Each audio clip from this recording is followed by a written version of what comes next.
Hello, Scorpio. Welcome to your reading with me, Cindy Scorps. I'm going to find out what your story is, ma'am. What is your story? This is one that I've been looking forward to doing, Scorpio, because you're always so interesting. So let's see how this unfolds. What is your story? Like, everybody has one, so what exactly is yours? I mean, your story could be something that is just playing out in your life in general, or it could be something that you're just going through right now, or that you just went through. It's some sort of perspective for you on what's going on with you, ma'am. So I'm going to do that. I'm feeling doubly dues here. We got double, everyday witch tarot, regular, and teeny tiny. Look at manifesting work. Maybe you're making magic at work. Oh, that's good. Or you're going to work on magic. So, yeah, we're going to get started, Scorpio. It's general, so you know what? It may or may not resonate. If it does resonate and you're drawn to it, there is an extended. The link to that is at the top of the description within this video. All right, Scorpio. What's your story? What's your story, Scorpio? What's your story? What's your story?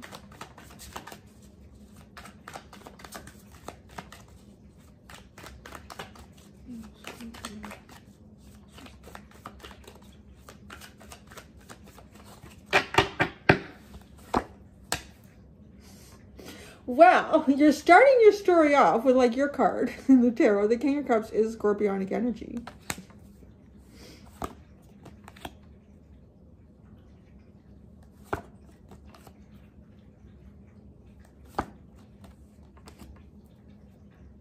Wow. Your story, Scorpio, is that you are an old soul. You are an old soul, but you know, the funny thing, when you say an old soul, you think, okay, this is, well, it is. It's going to be someone who shows up as very mature.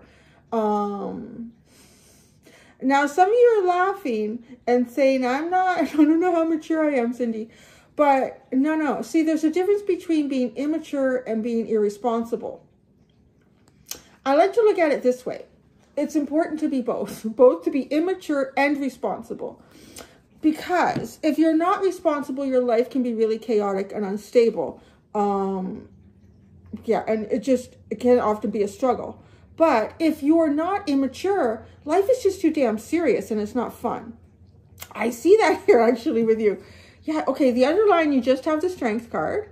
You have the Strength card, but it's the only one. So we have the King of Cups, the Page of Cups. Interesting dynamic there, isn't it? But then we have the Seven of Swords and the Seven of Cups. Scorpio, I feel like you have a dualistic nature to your existence in this lifetime.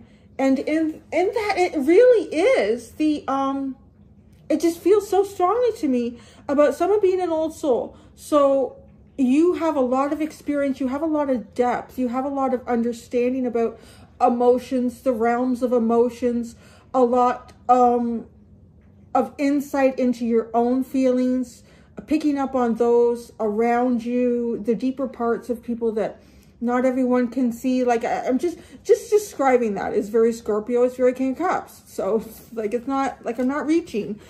And then you have the Page of Cups. This is the very creative outlet of life. It's innocence. This is the part right here that tells me you're an old soul. Because an old soul is someone that would have this dualistic nature. An old soul is someone who's gone around enough times to know that it's very, very important to be responsible. Have some depth in who you are and the relationships that you engage in.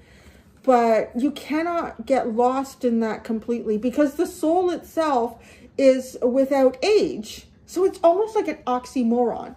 And I feel like you almost exist in the oxymoron state, because a soul, there is no age parameter. There is no sense of time, just movement, growth, and energy outside of the 3-dimension.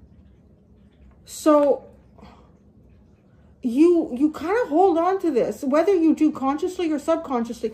I think a lot of it happens on the subconscious level, and then that's why we get the Seven of Swords, because the seven, that's interesting that I said the Seven of Swords. I've been picking up on that lately. When I do a reading, it doesn't happen very often, but it happens enough that I've taken note of it. I will hold up a card. I know exactly what it is, but I will not say it for what it is.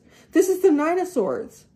But the Seven of Swords is kind of like a sneaky energy. It's sneaky. It's hiding things. It's not displaying everything out in the open. King of Cups, kind of. So actually, I'm going to deviate for a second there. When you're watching other tarot readers and that happens, I think it happens for a reason, because we're channeling. We're channeling when we're doing these readings. Like if I was just to sit down, actually, to be honest, I don't know if I could do that with tarot. I feel like I just automatically, a switch goes off and I go into tarot and I start channeling. But I think that there's a message to be seen in that. So when you do watch myself or other tarot readers and we hold up the cards, we go, okay, so when you're in the Two of Swords, you're like, that's the Nine of Swords, you idiot. The Two of Swords. I think there's a message in that. It's channeled. It was put out there for a reason. So it could be an explanation. It could be an explanation about the defenses, a defense mechanism that you have around yourself, because there's some sort of a pull between this, you know, I gotta be mature, I gotta be responsible, but at the end of the day, I would like to be barefoot in a path somewhere, just walking around with my palettes and my my easel, and just stop and see a rock or a tree or a cloud formation. Stop! Everything stops. I'm gonna paint that. I'm gonna make a mess. I'm gonna have fun with it. I'm going to feel it. I'm going to feel it like a child does. I'm going to look and see. That's what makes an old soul. I'm going to see it with the eyes of a child. I'm not going to look at it and say, oh, that could mean that this is going to happen. You know, they say when you see a rock like that on the path, bad things are going to happen. That happened to my great Aunt Welda. I don't know, like, without that, don't put that in. You just look at it and you see the beauty in it for what it is, and you accept it. It's kind of, yeah, it reminds me, actually, as I was laying in bed last night, I had this thought, and it's funny. Sometimes my own experiences will come into the readings, and I feel like I'm just, everything I do in life, I'm supposed to experience it so I can help you guys in a reading, and it helps me too. I sat and I thought about 8-year-old Cindy. And I thought, like 6 to 8-year-old Cindy. And I used to get lost in the world around me, discovering it. And particularly at my grandparents' place, because they lived in the country. And there was like a dirt road to get to the place. And across the dirt road, there was a ditch and an old farm. And then they lived on the lake too. So I had all these different environmental elements around me. And I would get lost in looking at finding a salamander and wondering what that was, and poking at it and feeling it, and it's smooth and it's kind of slimy and slippery, and finding tadpoles. And then I really, like, it's interesting because it reminds me of this, where I thought, I want that again, you know, where there's things to still find in the world, because when you get to this level, it can be hard to find those things in life that pique your curiosity that way, like 6 to 8-year-old you. You know, you haven't been influenced in any way by puberty or all of the other things that come in with making the human experience more complicated and confusing. It's still this beautiful part here where you walk out the door and you just know you're going to see something you've never seen before. You don't know what it is, but it's going to be so exciting. It's kind of like that, right? It's that energy. But the stronger part of you is this. I really see that. It's your card too in the deck. So let's come over here. So we're talking about how I think this, the Nine of Swords, you kind of get into your head. Maybe you have thoughts about things before you're trying to go to sleep at night. You can't turn off the monkey brain. Or you have dreams that you just don't understand. Like, what is this? What is this pattern that's going on in my life? It could be a lot of negative self-talk, you know, beating yourself up about these two different elements. You may be feeling like sensing this part of you, and I can't get it out. I can't get it out. I don't know how to get it out anymore, because I feel like I have to have a defense mechanism. I called this a 7 of Swords, so I think it is some sort of defense mechanism, but it's not necessarily not going into certain situations or social environments or invitations, whatever that could be. It's more about just not showing up completely so that people can see you. it's such an interesting discussion that this would be Scorpio. I was curious how this would go because, yeah, that's kind of you guys. And then you're left with this conundrum about what am I? What am I searching for? What would I like to find? I really feel like with this Page of Cups, there's an element of what I talked about, like just before I fell asleep last night, thinking about 6 to 8-year-old Cindy. So think about 6 to 8-year-old Scorpio. Think about 6 to 8-year-old Janet, Keith, Ian, Tom, George, Claire, whoever's out there watching. Rob, think about that. Think about 6 to 8-year-old you. And also, I think this is an important message. And I wrapped my brain around this as well because I was at my mom's house on the weekend doing something really immature. But I liked it. I stopped for a second and I thought, I'm going to be, where are we? In like 5 months, I'm going to be 50 years old. Does a 50-year-old do this? So I was at her humidifier and I loved the air coming out of the humidifier and the fan was spinning. So I was like, funny noises in it. But I thought, it did. It took me, I kind of thought to myself, it's pretty immature. But I thought, but I'm not irresponsible. So it's okay. I think that's the key here. I don't know. Literally, it's almost a message for you that it's okay. Like you can be completely immature, but what does that really mean? Not fully grown up, but you are. You're showing up as that. I think if you're responsible and immature, you got it going on, honey. You got it going on. And I just feel like you're confused about the cup to take, the cup to move forward. That's really, it just feels like you. You are this energy that I've been exploring and thinking about the last little while. What does it mean to be immature? Because I don't see myself growing out of it at this point. I mean, well, if it hasn't happened yet, I don't think it's going to happen now or in the future. But recognizing that it's actually okay. And I don't feel like I'm talking to a group of people that are irresponsible, because this is not an irresponsible energy on any level. This is often depicted as the father, the husband, but in a really solid way. It's somebody who could be a leader in the community, and they often will sacrifice their own emotional display to show like strength and solitude. So that's interesting, to show your strength and solitude. Yeah. Well, strength too. This is the strength in you. You see, what you may think are weaknesses are actually strengths within you. And how, this might not be, sitting at your mom's humidifier, feeling the cool, moist air and making noises into the fan. It could be like expressing yourself in such a unique way that nobody gets it. Nobody understands it. Maybe it is a painting that nobody... to you, it's the universe, or it's the emotions that you have within yourself, and everyone else looks at it and says, is that like a chocolate stain on a tweed dress? No, I don't know, I guess, if that's what you want it to be, but that's not what I felt when I was doing it. So I think that's a big part of what your story is, Scorpio. It's, y'all here are pretty old souls.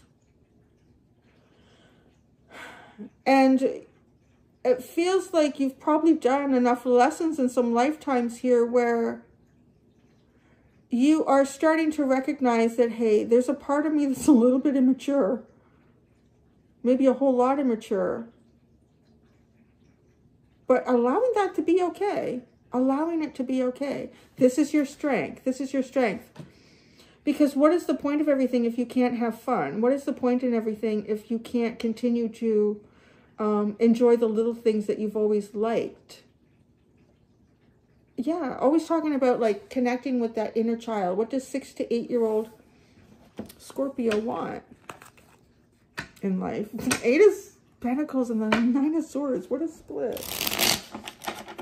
I don't know, maybe there are ways in... There are ways too. I mean, maybe you're thinking about, your work, because we had the 8 of Pentacles split. I have the 9 of Swords and the 7 of Pentacles. So, you know what is coming to my mind here is the character, I think is it Patch Adams that Robin Williams played? And it's, I believe, a true story, at least based on a true story, right? They based them on a true story. But this is someone who is showing up in the medical field, a pediatrician too. And, you know, pediatricians before him, this character, this person, were always very serious and clinical. And the environment was very serious. And I think he did. Maybe I'm getting the story mixed up. Either way, it doesn't matter. However you're treating people, and even if we look at our world that we live in now today, like hospitals and medical places are often very, very, clinical, very clinical and sterile. And maybe you work in a place that sort of requires that of you on some level, or maybe you're thinking about where you might work one day, you know, something that you were drawn to. It could be an industry or career that you're drawn to, but you really can't show up like this. Well, who says you can't?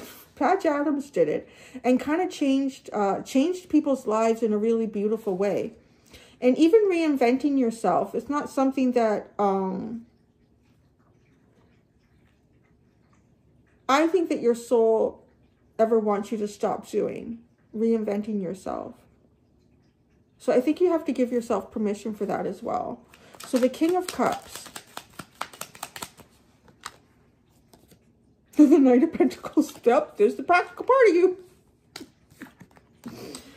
Practical, practical, practical.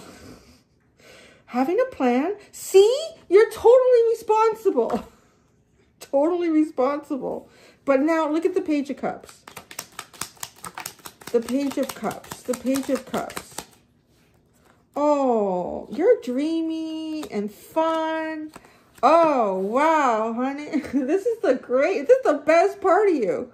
The Knight of Cups, the Ten of Cups, the Knight of Wands. Look at both these knights coming in. Oh, isn't it interesting? We have fire and water coming into the Ten of Cups, which is Mars and Pisces, which is, you know, like a fire element and a water element coming together. Oh, but that's you. Pluto and Mars. It's Pluto, right? Here it is. Yeah, water and fire. But both of these are very playful energies. These are so playful and displaying this playfulness, going off on an adventure, right? I mean, I'm an Aries, so you could just see like 6 to 8 year old Cindy wandering off into the field and trying to find like crazy little things and to just take them home and look at what I found, Grandma. Oh my God, it's a salamander. Put it outside. It's just that, like, what am I going to find today? Oh, there's a dragon at the top of this volcano or this mountain. I'm going to go find the dragon. Oh, and today I'm going to fly across the lake. This is the dreamy, romantic, poetic part of you. Never lose sight of that. And that is the deepest part of your spirit, your soul. I wanted to say humanity, and I stopped myself because this is not just a human experience. This is not just the experience of something human. This is even like a godlike essence. If you look around the world, there's absolutely no way. Well, yeah, you can look at man-made things. Don't look at the man-made things. Just look at planet Earth all on herself. And you can't look at that. Like everything from a sunset to the smell of a flower or a cherry tree in blossom to the slimy feel of a fish. There's no way that creator is not an artist, is not. This energy of, oh, what is out there today? What can I make? What can I find? Oh, how can I paint it and write about it and display it and make it beautiful or creepy or slimy or, yeah, that's the beautiful energy. Anyways, so the Nine of Swords. The Nine of Swords. Here we have the anxiety. And I'm feeling like the anxiety is, you know, it's easy for me to sit here in a reading. It's easy for us to sit here and watch the reading. And then we go out to apply it in our life.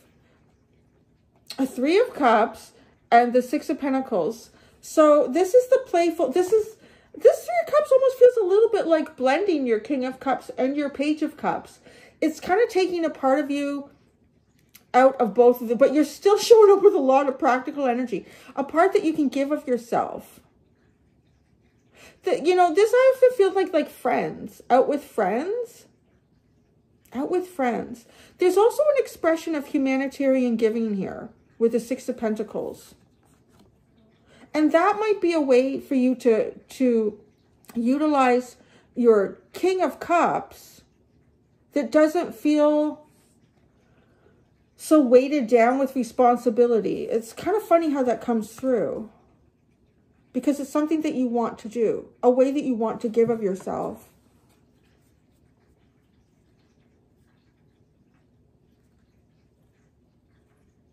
I do feel like as well that you do find yourself in like the real day-to-day elements of your life, having to devote more of yourself to this pentacle excursion, to your three-dimensional realm, to your responsibilities, to your work, to keeping the bills paid. But we have to, right? It's kind of how it is. And you'd like to engage in more of the Three of Cups. I want to say give yourself the opportunity where you can find it. And where you can find that is almost anywhere. You know, if I want to take my little dog Lily for a walk, or sometimes I don't really like the neighborhood that I live in. I find it very clinical. And yeah, what was that other term? It's a brand new neighborhood. There's hardly any trees or anything. But I appreciate the fact that I can actually see the sky so much. So it's finding something that you can look at, that you can enjoy, that can stimulate your senses and the poetic nature of yourself. The Seven of Cups. The Seven of Cups. How to get there. Which cup to take on any given day. The Hierophant. Ooh, this just feels like having some sort of faith here. Connecting deeply to your world with a Hierophant. Connecting deeply to your world, connecting deeply to your practice.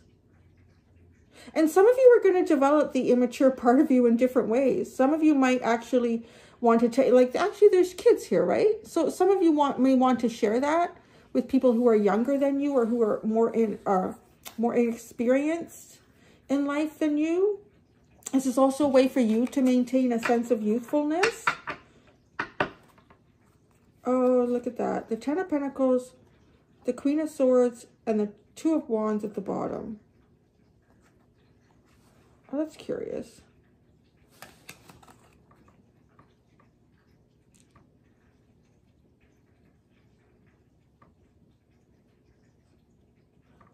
Some of you might have a choice. You know, I'm hearing two things with this. Some of you may have already cut yourself out of a career choice or career path with the Ten of Pentacles and the Queen of Swords sitting there. You've cut something out. Maybe you've ended a long-term relationship, and then you're in the process of like thinking about what's out there for you. If you haven't done that, it might be something that you're even considering, or something that you might be doing later on in life. Because there's really an exploration of, like, this Two of Wands is a very young and youthful energy too. It's anticipating the possibilities without there being a lot of constraints, because it's still about what you're imagining for yourself. Wow, Scorpio, very interesting. Thank you, my dear Scorps. My naughty with a dash of nice. Yeah, you guys are just mostly nice, but you're naughty. I like it too. I'm gonna go do the extended Scorpio. Until next time, do be gentle with yourselves. Bye.